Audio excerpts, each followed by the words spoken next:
કચ્છ જિલ્લાના ભૂત તાલુકાના આણંદસર ગામે સસ્તા અનાજની દુકાનના સંચાલક મુકેશ ગોપાલ પરમાર સહિત 5 શખ્સોએ ગ્રાહક પરિવાર પર લોખંડના પાઇપ વડે હુમલો કર્યો હોવાની ઘટના સામે આવી છે.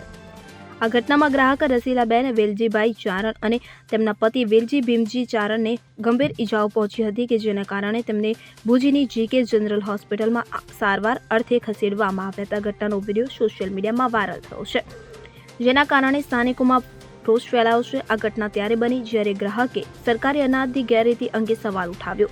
જાણવા મળ્યું કે સંચાલક દ્વારા સરકારી અનાજ ગાડીમાં ભરીને અન્ય જગ્યાએ લઈ જવામાં આવી રહ્યું હતું.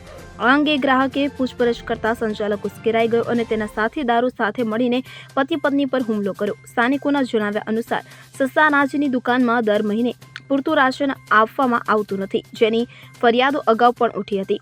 મહત્વનું છે કે કચ્છ જિલ્લામાં સસ્તા અનાજની દુકાનોમાં ભ્રષ્ટાચારની અનેક ફરિયાદો સામે આવી હોવા છતાં જિલ્લા પુરવઠા વિભાગ દ્વારા કોઈ નક્કર પગલાં લેવામાં આવ્યા નથી, જેના કારણે આવી ઘટનાઓ વધી રહી છે. આ ઘટના બાદ સ્થાનિકોમાં ભારે રોષ ફેલાયો છે અને તેઓએ જવાબદારો સામે કડક કાર્યવાહીની માંગ કરી છે, જેથી ભવિષ્યમાં આવી ઘટનાઓ ન બને. Bureau report CN24 news.